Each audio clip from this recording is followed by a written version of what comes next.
Bismillahirrahmanirrahim. Assalamualaikum warahmatullahi wabarakatuh. Jumpa lagi di channel Sumber Dakwah Official. Nah, masih kita melihat Bung Kodari, Mr. Q yang menggemparkan seluruh podcast Indonesia. Oke, tak mau lama-lama langsung kita mulai. Bismillahirrahmanirrahim. Let's go. Diskualifikasi. Oke, jadi kalau soal diskualifikasi. diskualifikasi ini, balik ke soal penetapan kepada petitum pertama, yaitu pembatalan pemilu. MK itu yang penting kita katakan di sini adalah kembali kepada Undang-Undang Nomor 7 Tahun 2017. MK itu wilayahnya sudah jelas adalah perselisihan hasil pemilu. Setelah kenapa 2017 jadi patokan, Mr. Q? Karena semenjak itu MK itu menjadi MK, Mahkamah Konstitusi. Oh iya. Bukan lagi MB, Mahkamah Borongan. Oh.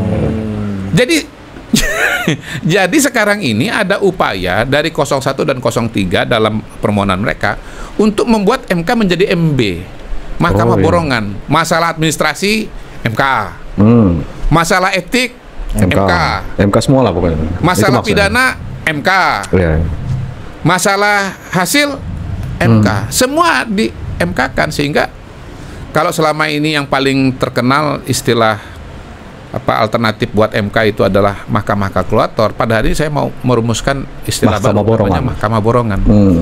Nah, 01 itu, 03 itu berusaha mengkonstruksi MK sebagai Mahkamah Borongan, sebagai MB. Sementara undang-undangnya sudah jelas-jelas membagi peran-peran itu. Nah, di sini pentingnya kita mengutip keputusan MK nomor 1 tahun 2019 soal sengketa Pilpres pada waktu itu. MK dalam keputusannya pada waktu itu, ini dikutip juga oleh Pak Yusril atau pengacara KPU ya. Dia mengatakan begini, MK ini yang mengatakan, MK ini ya tidak, wilayahnya adalah sengketa hasil pemilu. MK tidak bisa masuk kepada jenis-jenis pelanggaran yang lain, karena itu menihilkan peran-peran lembaga yang lain itu. Ya betul. Saya kira ini kunci. Makanya saya kenapa membawa kepada Undang-Undang Nomor 7 2017. Karena paradigma dalam melihat sengketa 2024 ini betul-betul akan berubah, akan berbeda. Kalau Anda melihatnya dari kacamata tahun Undang-Undang Nomor 7 tahun 2017 dan sudah diimplementasikan oleh MK pada tahun 2019. Nah, harusnya berarti sengketanya kita komparasi ya. Iya. Sengketanya Pak Prabowo tahun 2019 kepada Pak Jokowi itu juga masih masuk dalam skema Mahkamah Borongan juga nggak? Apa udah nggak bisa? Makanya tadi keluar dari keputusan MK itu memang ada upaya membawa ke sana, tapi MK nggak mau. Jadi MK pada hari ini diseret-seret ya istilahnya oleh pengacaranya 01 dan 03 untuk menjadi MB, Mahkamah Borongan. Tapi saya yakin MK-nya nggak akan mau, karena mereka sudah tahu aturan hukumnya yang ada sekarang ini itu tidak memungkinkan. Bahkan lebih jauh lagi loh, 2019. Kalau MK masuk ke wilayah-wilayah yang bukan wilayahnya dia, bukan cuma dia akan melewati yurisdiksinya, tapi dia juga akan menghancurkan, akan menihilkan, akan menyiksa, kubur lembaga-lembaga yang lain. Itu dia. Itu waktu usia itu bukannya itu DPR ya? Yang mana? Legislasi positif itu. Belum paham saya maksudnya. Batas usia itu kan open legal policy? Oh iya, tapi maksudnya itu kan sudah diputuskan oleh MK. Diputuskan oleh MK kan? Kan di judicial review kan, ke MK kan? Udah diputuskan oleh MK. Ya, yang masalahnya di mana nih? Ya itu melebihi wewenangnya. Nah gini, sengketa di MK itu ada dua macam. Pertama sengketa norma, jadi pengujian norma undang-undang terhadap undang-undang dasar, seperti faktor usia segala macam. Dan ada juga sengketa adversarial atau interpares. Ya kayak kayak sengketa pilkada, sengketa pilpres, sengketa hasil ya, hasil pilkada, sengketa hasil pilpres. Ini sengketa adversarial, adversaris, berlawanan. Ada pihak-pihak yang berlawanan, gitu. Interpares, interparti, gitu. Nah, ini menjadi penting ketika kita bicara pasangan 01, 03 meminta untuk MK menghadirkan Menteri Keuangan dan Menteri Sosial. Apa jawaban dari Ketua Mahkamah Konstitusi, kami pertimbangkan, tapi kami harus hati-hati dengan ini, karena sengketa sekarang ini adalah masalah sengketa adversarial. Ada para pihak yang kalau kami kabulkan merasa diuntungkan, Anda merasa dirugikan. Sementara MK harus netral. Sementara kalau yang kemarin pengajuan norma ke MK itu nggak ada yang dirugikan. Nggak ada. Itu norma hukum, bukan orang ya, norma hukum. Yang kalau nanti berlaku bisa kepada siapa saja. Iya. Gitu. Ini biar clear aja. Iya, betul.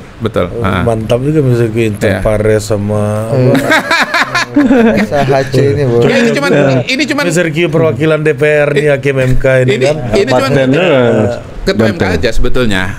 Tapi kan kita paham bahwa itu maksudnya seperti itu gitu loh. Apa advertorial apa tadi? Adversarial. Enggak, gini. Saya mudah Karena kita lagi butuh advertorial. Saya menguasai bahasa Inggris. Jadi kalau agak sulit memahami karena berarti bahasa Inggrisnya lemah itu. Itu lebih ke bahasa Latin kayaknya. Adversarial apa? Petitum apa gitu-gitu kan. Presario apa yang Presario Interpares benar Latin. Tapi kalau adversarial itu bahasa Inggris. Menurut saya itu bahasa Inggris. Menurut saya. Ya, jadi sulit bagi MK untuk mengabulkan permohonan itu karena nanti dia dianggap tidak netral. Belum lagi kan MK udah pengacara 02 kan udah mengatakan kalau itu diminta dihadirkan, kami juga akan minta menghadirkan Ibu Mega kan. Kan dijawab, Bu Mega nggak ada kaitan dengan ini. Itu kan sebetulnya semacam pancingan aja. Bisa aja nanti mereka manggil kepala institusi keamanan tertentu misalnya. Atau memanggil anggota DPR misalnya kan gitu kan. Bisa aja dia perluas gitu. Kalau nggak dipanggil nanti MK dibilang tidak adil. Bagaimana Anda menghadirkan atau mengabulkan permohonan 0103 menghadirkan Menteri Keuangan institusi, tapi ya permintaan kami nggak dikabulkan, Anda nggak fair. Nah, menurut saya MK jadi ini berbalas iya, ini strategi persidangan kalau menurut saya. Ini strateginya pengacara. Nah, balik soal penetapan hasil yang diminta kepada MK itu, karena dia sudah jelas urusannya perselisihan, maka dia sudah membuat format yang baku dalam hal permohonan. Apa yang baku itu yang penting ya. Pertama, angka yang ditetapkan KPU itu berapa, dan angka yang baru ya, yang menurut pihak yang menggugat atau memohon ini benar itu berapa gitu. Nah, pada titik ini menjadi menarik. Kenapa? 01 ya, tidak mengajukan angka sama sekali dia. Ekspektasi dan hitungan lu berapa nih? Pokoknya batalin pemilu ulang gitu. Di situ kan sudah gagal sebetulnya secara hukum formal. Dan karena itulah KPU itu masuknya ke sini, makanya tipis tadi itu. Tidak sesuai dengan format. Nomor 3. Tolak. Iya, KPU kan 01, KPU mengatakan 01 nih. Oh iya, 01 ditolak karena nggak sesuai dengan format yang sudah baku. Kalau 03? 03 itu dia main angka, tetapi tidak lazim. Saya nggak nyebut aneh ya, tidak lazim. Oke, tidak lazim. Ini kan kita orang baik semua. Kita kalau ada istilah yang lebih soft kita pakai. Dari tadi udah nggak lazim. Ini Mr. Q udah agak keras ya. Karena nggak ada yang lebih lunak.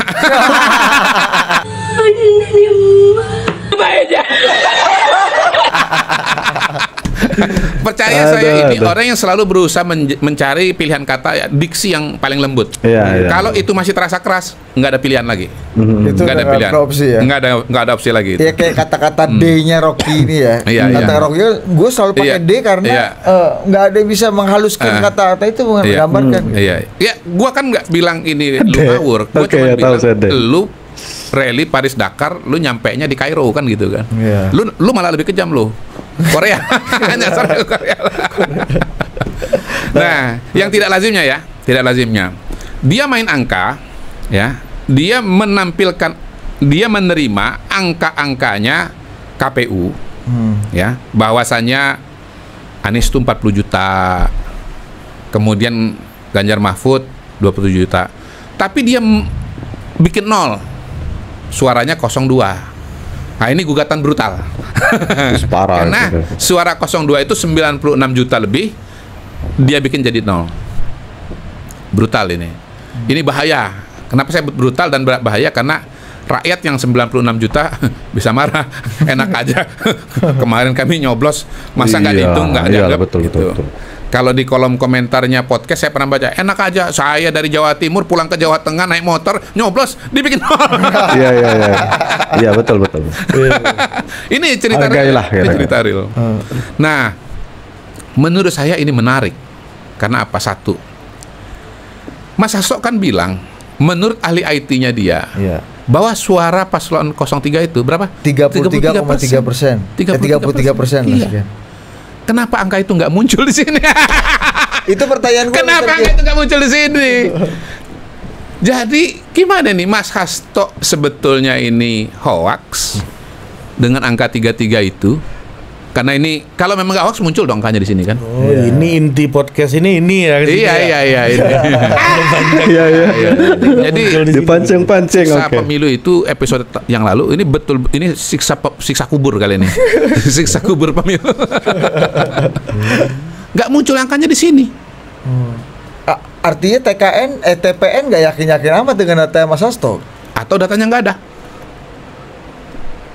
Ini penting nih ya, nggak apa-apa kita agak hening agak lama ya.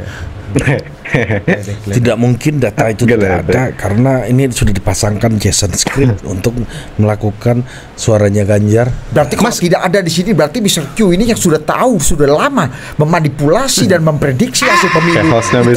Ikut memanipulasi hasil 33% saya. Kayak mancing-mancing ini. Pada hari ini kalau bicara tim hukumnya 03, tim hukum 03 mengakui loh bahwa suaranya Ganjar Mahfud itu 16,5%. Iya. Juta. 03 tidak membantah angka itu. Mereka cuma mencoret angka 02. Artinya apa? Mereka menerima angka 01 dan 03. Saya garis bawahi lagi. Mereka menerima angka 03. Bahwa suara coblosan buat 03 itu 27 juta alias 16,5%. Jadi ini sebetulnya gugatan ini adalah tim hukum 03 Todung Mulya Lubis dan kawan melawan Hasto.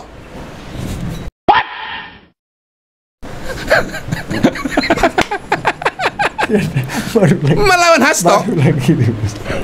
Baru lagi. Ya kan? Oke, baru lagi kan. Hukumnya kan mengakui menerima angka 03 itu 16%. Hasto bilang angka dia 33%. Karena tim hukum 03 Profesor Todung Mulya Lubis hanya bilang 02 yang dinolkan. Coba cari pemirsa, dapatkan naskahnya, cari di situ angka 03 menurut tim hukum 33%. Nggak ada, Bos.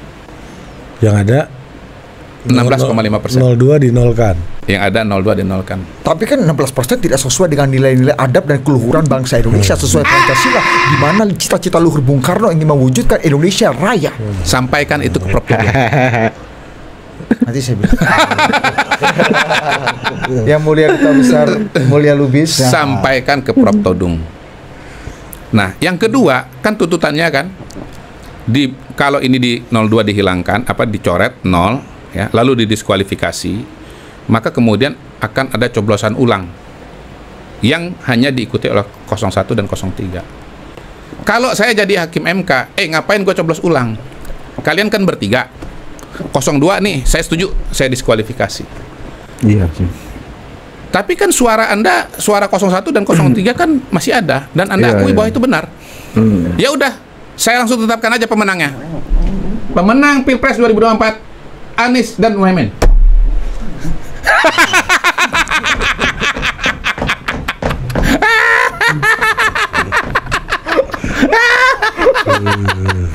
Ini no komen saya. Mr. Q. Saya no komen. Logis nggak? Gila siapa dari? Logis nggak?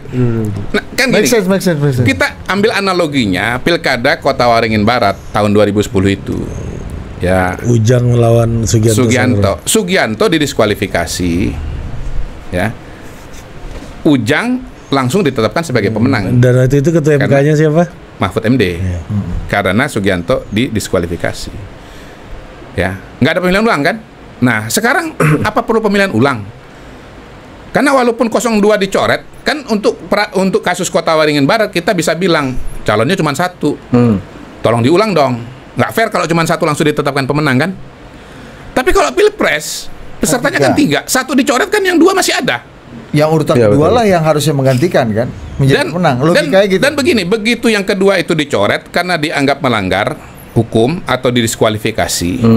Tapi kan hasilnya kan diakui, diterima sebagai benar oleh 03. Nggak dibantah loh. Ya betul, itu intinya.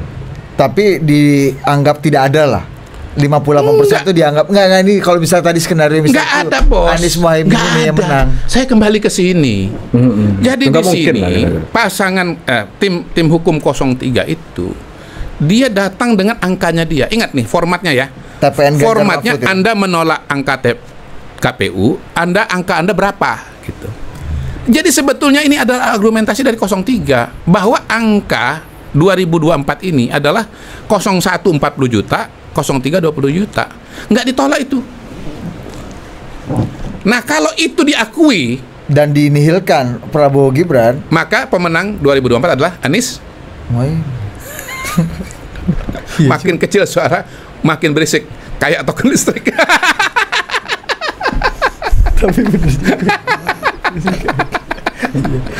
Tapi kan bahwa kita mengajukan ke MK ini bukan hanya sekedar kalkulator menang atau kalah, tapi kita ingin menegakkan prinsip moralitas kekuasaan, demokrasi dan kebenaran. Dan ini adalah upaya sebuah keadaban untuk mempertanyakan sisi gelap di kekuasaan. Iya, tapi Anda jangan bikin argumentasi hukum yang nembak kaki Anda sendiri dong, seperti yang Anda lakukan sekarang ini. Memang itu bukan tujuan kami. Bangga dengan 20 juta itu adalah suara rakyat yang sejati. Iya, setelah membaca ini memang saya makin yakin bahwa sebetulnya lebih pintar Aduh, ya Allah. pengacara yang lain. Oke. Hostnya oke, gokil.